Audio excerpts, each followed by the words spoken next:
अस्सलाम वालेकुम नाजरीन, शाहीन अफरीदी हमारे साथ मौजूद हैं जिन्होंने लाहौर कलंदर से अपना सफ़र शुरू किया और लगातार मैन ऑफ द मैच लेते जा रहे हैं। शाहीन, फर्स्ट ऑफ ऑल तो कांग्रेचुलेशन, कैसा लग रहा है आज फिर brilliant performance, 3 wickets, man of the match, क्या फीलिंग्स है? सबसे पहले तो अल्लाह का शुक्र अदा करूँगा कि सीरीज़ जीत गए और अच्छी परफॉर्मेंस हुई। बिल्कुल पहला मैन ऑफ द मैच था और अच्छी फीलिंग है। और अगर बात करें तो ऑस्ट्रेलिया के अगेंस्ट भी आपने जो है लास्ट ओवर करवाया, अच्छा खासा प्रेशर था। फिर न्यूजीलैंड के अगेंस्ट जो अबू धाबी में मैच विन किया, वहाँ पे भी आपने लास्ट ओवर करवाया। कितना प्रेशर था लास्ट ओवर्स में जो है वहाँ पे?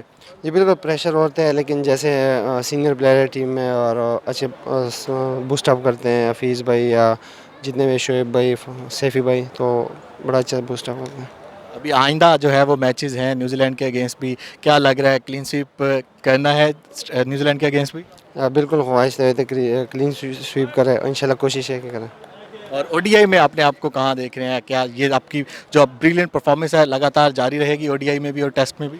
इंशाल्लाह कोशिश रहेगी कि जैसे मेरी परफॉर्मेंस शुरू है, इंशाल्लाह उसको कंटिन्यू रखूँगा। इस पीएसएल में लाहौर कलंदर को रिप्रेजेंट कर रहे हैं। जी इंशाल्लाह देखते हैं क्या होता है। Thank you so much. Shaheen Afridi हमारे साथ मौजूद थे, जो पुरुम्मीद हैं कि न्यूजीलैंड के अगेंस्ट भी जो है वो पाकिस्तान सीरीज़ क्लीन स्वीप करेगा। फ़िलहाल मुझे यहाँ से इजाज़त दें, अल्लाह हाफिज़।